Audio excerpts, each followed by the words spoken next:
mamá no estabais aquí, ¿no? Desde mamá. No estabais aquí. Puede ser, porque erais bastante deseados, es decir... Más de 10 años. Pero no porque no quisiera. Estamos igual, no hemos cambiado, el festival se ha hecho más grande. Estamos jóvenes, Los Ángeles. Nuestro sueño es aparte de traer un largo así, Ches.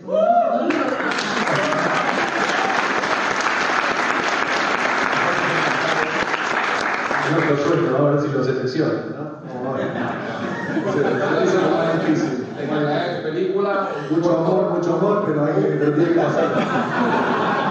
Que me hagas un trailer o un promo, un clip, como vamos a ver, de Welcome to Derry, que es la serie que han venido a presentar. Una gran noticia, una precuela de It, que todos tenemos ganas pues, de saber los orígenes de muchos personajes, del personaje principal, evidentemente, y de la mitología que tiene, que se da mucho a ampliarla y a enriquecerla, ¿no? Y entonces, bueno, os dejo, bueno, decir un poco, pues eso, para lo que habéis venido sobre todo, aparte de estar con nosotros, que nos encanta, es la Welcome to Derry, una serie de HBO, que muy prontito vamos a poder ver y que aquí vamos a ver un taste mañana también, hemos visto ya en la sala que ha contado hace un rato, pero mañana en la cloenda de la clausura del festival veremos también ese test de Welcome to Derry. Así que ahí está. Muchas gracias. Rápidamente quería agradecerte por invitarnos y como vos dijiste hay una relación de mucho cariño a través de los años. Uno de mis primeros cortos en el año 96 fue seleccionado en Sitges y ahí empezó mi afición y mi devoción por este festival. Aunque no pude venir en esa época porque no tenía plata, me gasté toda la plata en la copia fílmica. Era la época donde no se mandaba por streaming o por video, tenía que mandar la copia fílmica, las proyecciones eran de 35 milímetros, otras épocas. Pero bueno, mucho cariño por este festival, así que gracias por invitarnos. Y esta oportunidad es simplemente para hablarles un poquito de la serie que hemos hecho. Quizá es probable que todos los que estén aquí tengan cierto cariño por las películas y bueno, la serie que hicimos es un poco no una extensión, sino una exploración dentro de los grandes misterios que tiene el libro. El libro es una cosa gigantesca, monstruosa, llena de enigmas y premisas crípticas intencionales. Por otro lado, Stephen King armó una especie de rompecabezas sin terminar, y es uno de los atractivos, ¿no? Es uno de los atractivos del libro. Al final te quedas con esa sensación de que no sabes nada de It. Mi curiosidad insoportable no pudo con eso, entonces uno de los propósitos de esta serie es resolver esos grandes enigmas y al mismo tiempo abrir otros signos de pregunta. Es una historia contada hacia atrás, toma como referencia los interludios, se llaman interludios, son los capítulos que son básicamente las escrituras, las investigaciones de Mike Hanlon, que es, como ustedes saben, el loser que se queda en Derry y que junta a todos sus amigos. Entonces usamos como un mapa de navegación esos tres grandes eventos catastróficos que suceden en estos tres distintos ciclos, que son 1962, 1935 y 1908.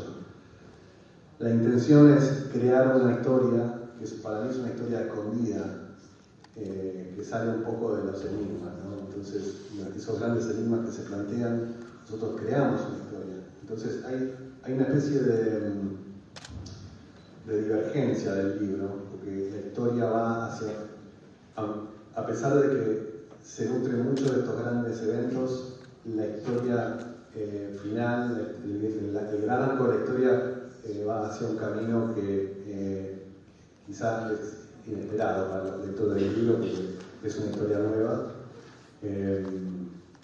Y bueno, y la creación de Pennywise como monstruo, o mejor dicho, It, transformándose en el payaso, es uno de esos eventos que son inevitables. De hecho, la idea de esta serie en sus orígenes empezó con conversaciones que yo tuve con Bill Skarsgård acerca de eso, de la creación. ¿Cómo It se transforma en un payaso? ¿Por qué? Hay un personaje misterioso que ustedes conocen que es Bob Gray, que Stephen King lo trata de una manera muy crítica. ¿Quién es Bob Gray? Es el hombre que era el payaso de verdad, pero de una manera tan, de nuevo, crítica, que al final no sabes bien exactamente qué pasó. Nuestra curiosidad nos llevó a contar esa historia. Voy a dejar de hablar ahora. No, y tenemos la enorme fortuna de estar trabajando con King, que tiene un ojo sobre toda su obra, pero específicamente sobre It, y realmente lee todo lo que hacemos, porque realmente, o sea, ve hasta la última, el último esbozo del muñequito que se vende en Hallmark, pero aborda esta lectura de los episodios y después cuando los ve, más como un fan que como un crítico tratando de ceñirse a su obra, ¿no? Es como que le gusta que lo sorprendan. Aparte, él escribió hace más de 30 años, ¿no? Entonces es más de 40. Y entonces, nada, le encanta y nos va escribiendo mails de repente, o sea, nos despertamos un día y nos explica cómo disfrutó el susto en el capítulo 7, ¿no? Es fantástico. Bueno, va a ser 40 años. No, más de 40. Sí. ¿No? Pues lo terminó en el 85, me parece. Así que... Pero es muy vigente. Vamos a la fiesta. Es un libro que nosotros lo seguimos releyendo eternamente porque siempre estamos buscando recovecos y realmente es un libro increíblemente vigente. Ahora más que en el 2017, ¿no? Porque vigente. Porque es es la utilización del miedo, ¿no? Y bueno, yo me acuerdo hablando de esto, la utilización del miedo en el 2017, y ahora me parece la situación en la que estamos viviendo en el 2017 era un juego de niños comparado con lo que estamos viviendo ahora, ¿no? Entonces es algo que es increíble, pero lo seguimos reviviendo. Y cuando lo escribió King hace más de 40 años, era profético, y ahora estamos...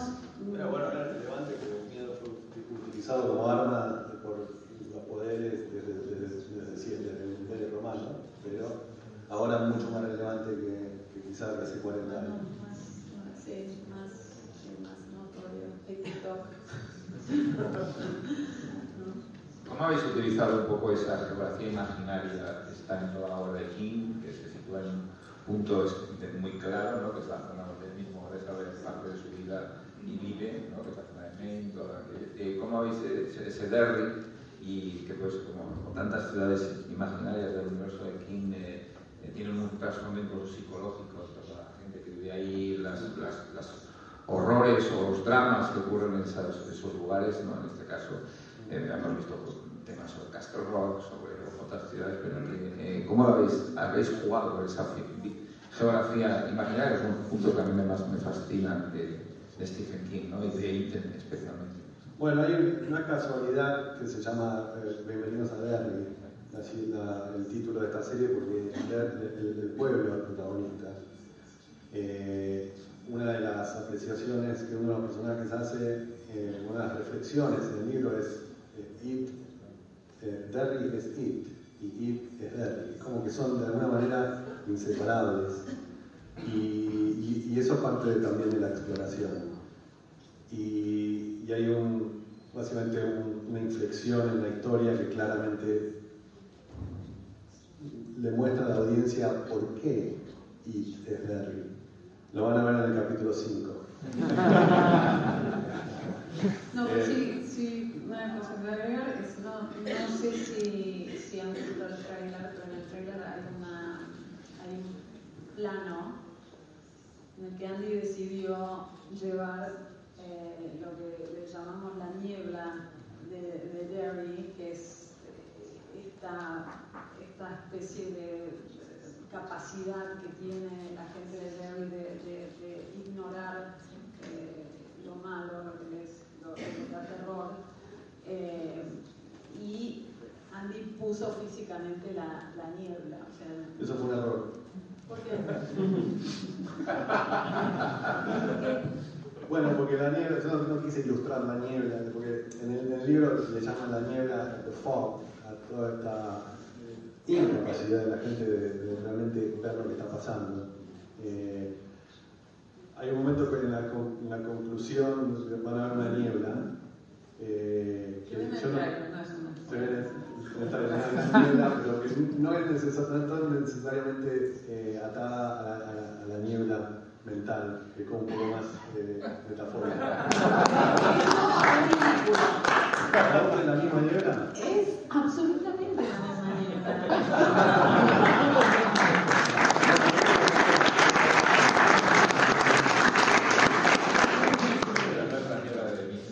No, claro, es la niebla, no es la niebla de Mist. Yo estoy convencido de que es otra niebla. En fin, me equivoqué, pero fue una idea mía, pero me equivoqué. Pero bueno, la dejamos abierto a la interpretación, a ver qué piensan. Pero sí, hay una niebla al final y tiene que ver con esa expansión. Hay ideas nuevas, hay revelaciones sobre It, sobre su naturaleza, sobre su modus operandi, y al final hay una gran revelación sobre por qué It es Derry. Así que veámosla. Aguanten hasta el capítulo 5 y si le dan ganas de seguir, sigan porque se pone mejor. No esperamos hasta el 8 con el Twin. No. Cada capítulo es una patada en los huevos. De las buenas, ¿eh? De las esas que salís riéndote. Bueno, pues pasamos a hacer las preguntas. ¿Las tenéis preparadas? Preguntas concretas, directas, para que todo el mundo pueda participar. Sí. Y adelanto, no podemos contestar nada sobre Batman.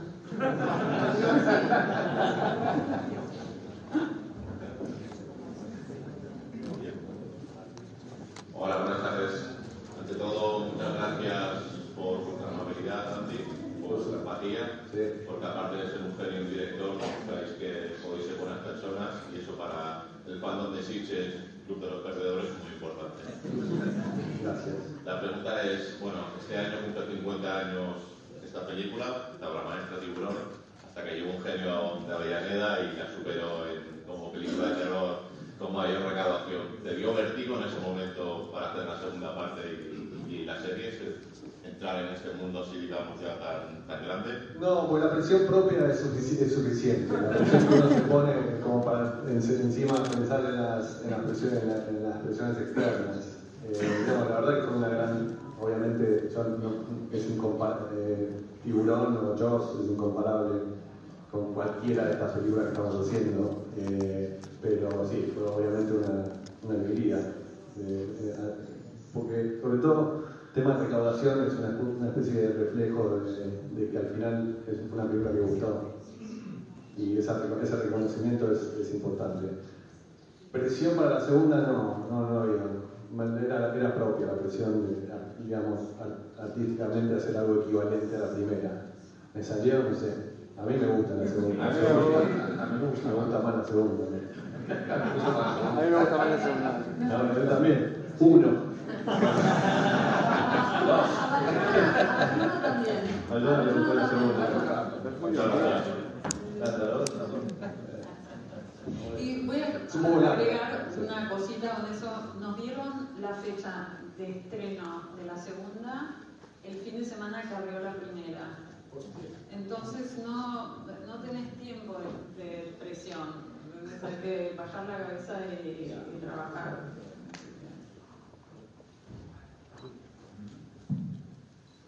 Buenas tardes. Bueno, es un honor conocerlos. Esta es una pregunta para Bárbara directamente. Bárbara, como tú, yo quiero ser productor. De hecho, vengo a Sitges para tomar notas y conocer todo el aspecto de este festival. Y pues, bueno, apenas estoy tratando de producir mi primer largometraje y estamos posiblemente para llegar aquí para el siguiente año, el 2017. A lo que voy es de que mucha gente habla de que estar aquí en los pitches y presentar, pero muy poco se habla del desarrollo, de la etapa de desarrollo y lo mucho que cuesta generar una buena carpeta. O sea, cuesta plata mandar el libreto a los labs, cuesta plata desarrollar unos diseños para la carpeta. A lo que y luego encima el miedo de que estoy invirtiendo tanto en un proyecto que ni siquiera ha arrancado y pues si va a ser exitoso o no. A lo que voy es de que ¿qué recomendación me podría dar usted para generar dinero para una carpeta o empezar a buscar este dinero y encima de ello pues cómo asegurarme de que quitar estos miedos de que si esto va a funcionar o no? Mira, lo primero es el miedo, pero meter en el culo.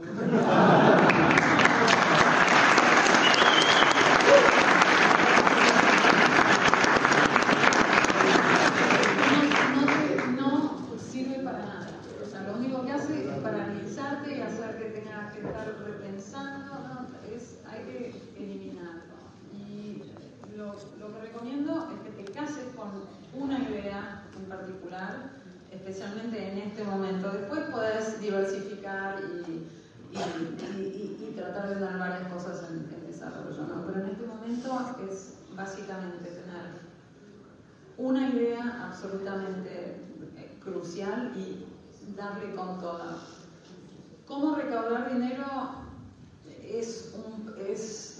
Mira, yo no sé cuánto dinero necesitas en realidad con la tecnología que hay en este momento. Lo que necesitas es una idea brillante, es eso. Y con esa idea vas a poder romper, aunque quiera decir que lo rodas con el móvil. En el momento presente, lo que se buscan son los high concepts, ¿no? las ideas que puedan cortar a través. Una idea, yo veo muchos cortos y hay cortos que están rodados preciosamente y que se han ocupado de unos detalles que realmente no me interesan en un corto. Yo lo que quiero ver en un corto es una idea fantástica que me permita ir al próximo paso, y entiendo que los cortos son importantes y tienen su lugar, pero si realmente el goal es llegar a ser el largo, yo creo que lo que tenés que concentrarte en encontrar es una historia que tenga un gancho infalible, básicamente, y corto.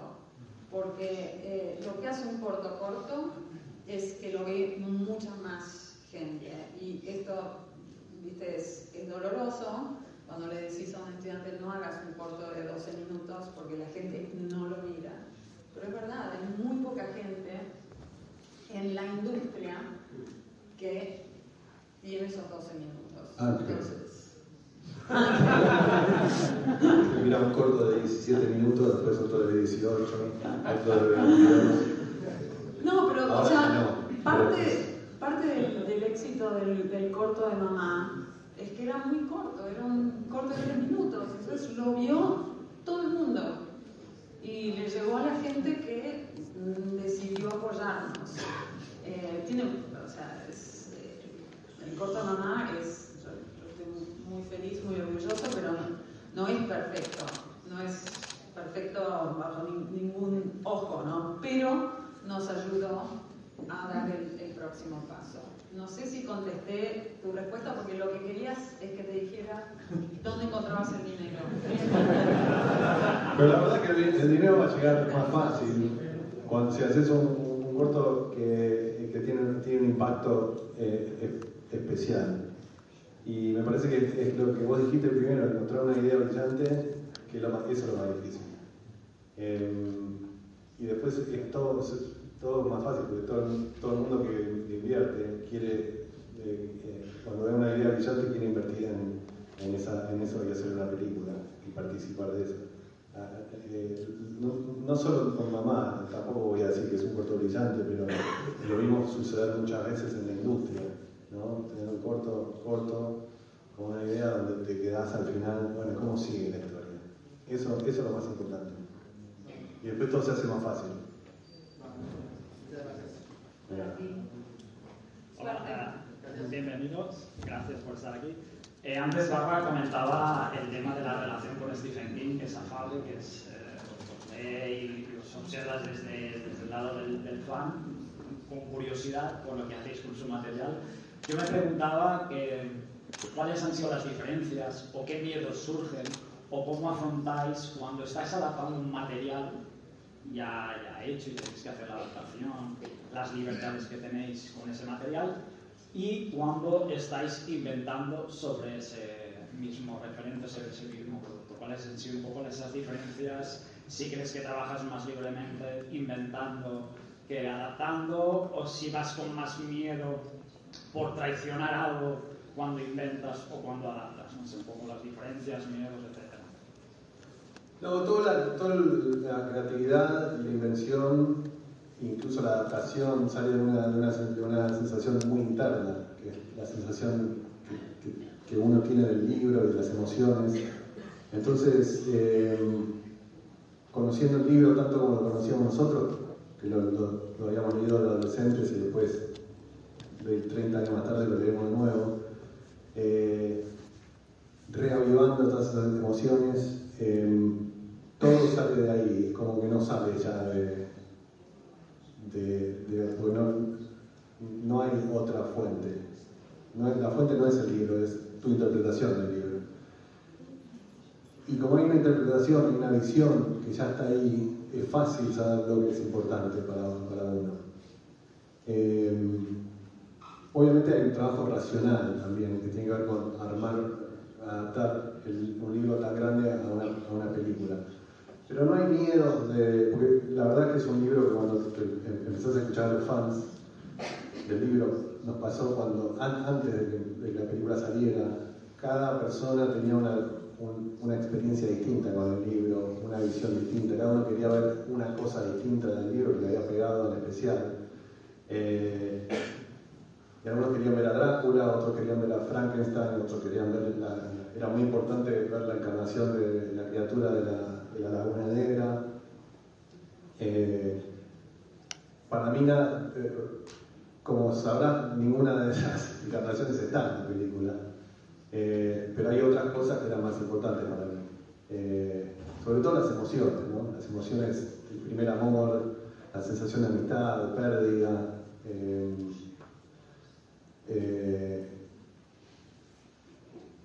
Anhelo, todas esas sensaciones de ruptura que hay dentro de las familias. A mí me parecía, había emociones que yo quería llevar. Y después con el casting vas encontrando los pequeños espíritus, las caras, los vas combinando, pero siempre con eso en mente, con las emociones que querés rescatar. En la serie es un poco distinto porque en la serie hay mucha más invención, no es una adaptación literal de los eventos, sino que creamos historias alrededor de eventos que son crípticos. Y no hay mucha presión ahí, de nuevo, siempre con la bendición de King, cada vez que le damos una historia o un tratamiento de lo que queremos hacer. Pero hay una confianza, me parece. Y hay un pulso, hay un buen pulso en decir, bueno, además no trabajamos solos, también trabajamos con otros escritores y hay un trabajo en equipo. Así que no sé si te contesté la pregunta, pero... Si quieres añadir algo, Bárbara. A ver, ¿qué puedo agregar sobre esto? Lo que King tiene para nosotros, y creo que para con toda su obra, es que él decide que se va a fiar, y que no va a estar siendo tiquismiquis en un área porque no le sirve a él. Lo que le gusta a él es crear nuevas historias, y está revisando para corregir las 2000 adaptaciones que están sucediendo al mismo tiempo. O sea, en este festival que hemos tenido Life of Chuck, solo este año, Life of Chuck, Welcome to Derry y The Long Walk.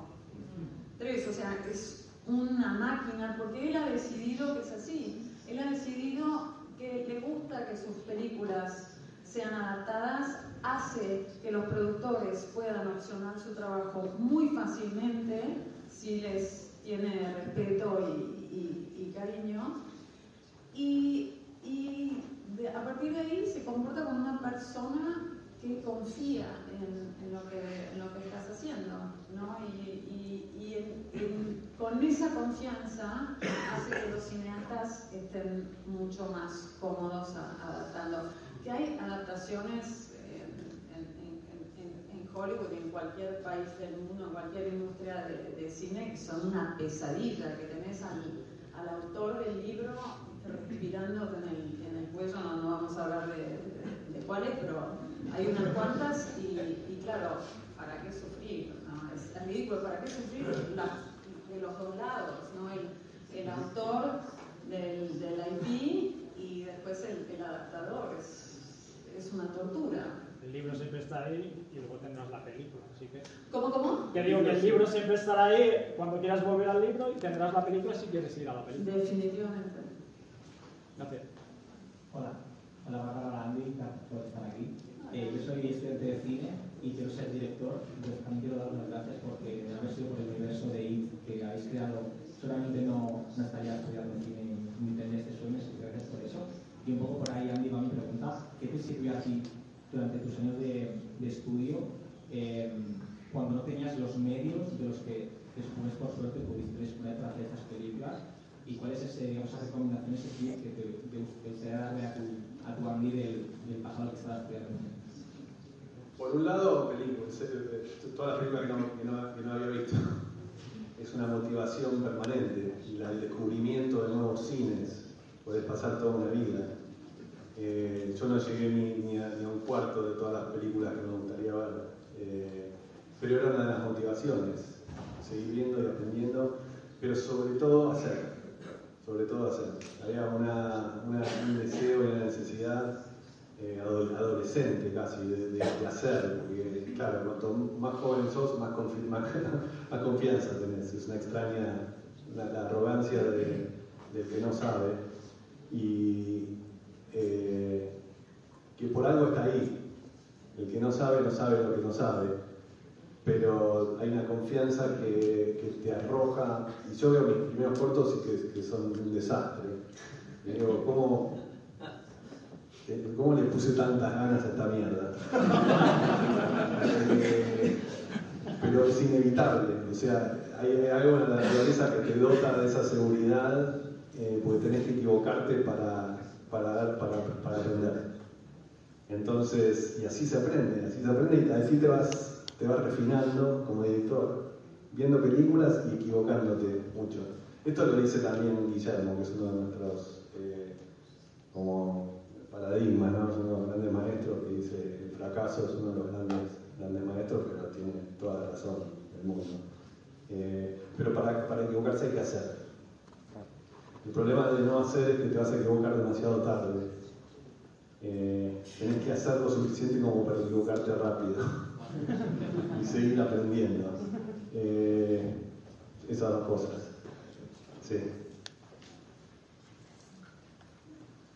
Hola, buenas tardes.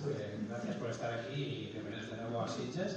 Como fan del libro y de la primera adaptación que se hizo de IT, que a mí me pilló joven, pero quiero recordar recordar que es la primera peli terrorífica que vi cuando era pequeño, me marcó mucho, como Muñeco Diabólico y demás. Y mi sobrina vio vuestra versión nueva y no le dio tanto terror como nosotros, obviamente, porque han cambiado los tiempos. Ahora es más complicado hacer terror, ¿no? Si estáis de acuerdo con esto. Y la segunda pregunta es, el final del libro, como no se adaptó en la primera, en la vuestra adaptación tampoco, si hubo un borrador o alguna opción de que acabara como el libro, que no sé si alguien no lo ha leído, pero la catástrofe final, no sé si en algún punto se barajó la idea de acabarlo así. Muchas gracias. Es muy caro. No, pero es una buena pregunta, porque fue una de las cosas, cuando hicimos la segunda película, yo quería dar más feedback de Stephen King que la que tuvimos en la primera. Entonces le dije, decime las cosas que te gustarían ver. Y me hizo una listita y una de las cosas que me gustaría ver es el standpipe, que es la torre de agua rodando por la colina. Una de esas imágenes que, como decía antes, a cada uno le gusta una cosa distinta. Él me escribió una lista de las cosas que a él le gustaría ver en la peli, y una de esas era la torre. Y yo le dije, mira, no estamos haciendo la inundación. La gran inundación del final es algo que, si la filmamos como en el libro, si hacemos la inundación, nos va a comer la mitad del presupuesto de la película. La mitad del presupuesto de efectos visuales se va a ir a esa inundación. Es necesaria la inundación. Tenés que tomar ese tipo de decisiones, porque uno juega como en un arenero que tiene ciertas proporciones, ciertas limitaciones, y tenés que moverte en esas. Y lamentablemente te vas deshaciendo de las cosas que son menos esenciales.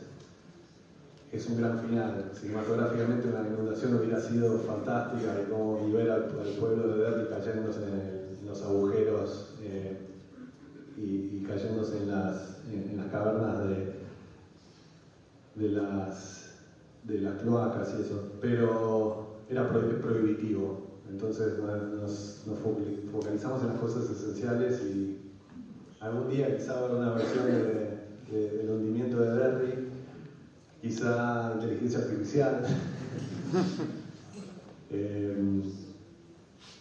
pero no. Y la segunda parte de la pregunta no me acuerdo cuál era. Bueno, la primera era si era más complicado hacer terror ahora que en la época anterior. ¿Lo veis así? La primera, yo la primera la vi cuando yo no era un niño cuando la vi, ya estaba grande, tenía 17 años, entonces además habiendo leído el libro, cuando vi la miniserie, lo que le llaman la miniserie, no me impresionaba demasiado, porque era más limitada todavía que lo que pudimos hacer nosotros. Una película de televisión donde no podía, la violencia y el horror gráfico estaban limitados a lo que era la televisión, y el presupuesto también. Y ahora a la vez hay muchas cosas que son, digamos, muy queridas, pero por una cuestión de nostalgia y todo, y además porque marcó una generación de gente que era más joven que yo, que la vieron de niños, que estaba en la tele. Entonces, bueno, acá no sé si salió en la tele, pero seguramente en VHS, salió en VHS. O sea, nosotros lo que nos dio terror realmente cuando éramos chiquitos era la serie de Chicho. Sí, Historia para dormir. Vimos Muñeco Diabólico, creo que vos lo mencionaste, Freddy, el muñeco del ventríloco. Esa fue uno de los grandes momentos de terror que nos marcó. Que es el capítulo en general, pero en el plano del muñeco caminando atrás. Vos te conozco. ¿Cómo estás? Bien. Te veo por primera vez. Ok. Bueno, no sé si se acuerdan, ¿quién lo vio ese capítulo? Eran historias para no dormir, ¿no? Tremendo. Pero lo vimos cuando también... Teníamos 7 años, 6 y 7 años. Entonces eso nos marcó. ¿Es más difícil hacer terror ahora por todas las cosas que ya se hicieron? ¿Esa es la pregunta? Más por el acceso a la información que hay ahora. Hoy en día la gente tiene menos terror a las cosas. Sí, está saturado, la gente ya ha visto muchas cosas. Sí, yo lo que siento es justamente sobre todo por la introducción de la inteligencia artificial, que a nivel visual ha explorado mucho. O sea, hay unas cosas de terror que son realmente fascinantes en el mundo de la inteligencia artificial, pero eso es una barrera que nosotros no podemos pasar. Hay una cuestión ética, me parece, y es una gran discusión, ¿no? Ahora, sobre todo en la industria, los estudios quieren usar la inteligencia artificial, los cineastas no quieren utilizar la inteligencia artificial porque eso va a aplastar un poco va a terminar con el arte humano, digamos. Entonces, es un tema polémico, me fui a la mierda. Sí que hubo una serie de Stephen King en España que causó un impacto en una generación, que fue Salem Slot. Eso sí que causó a toda una generación un impacto brutal en la tele. Eso en las más jóvenes, eso sí lo vimos, el chico sí nos voló la cabeza. Bueno, de miedo, ¿sí? Esa fue también, y a mí realmente en un momento que hablamos de hacerla como peli y no pudimos porque estábamos con otras cosas y bueno, tuvo sus problemas después la nueva película, pero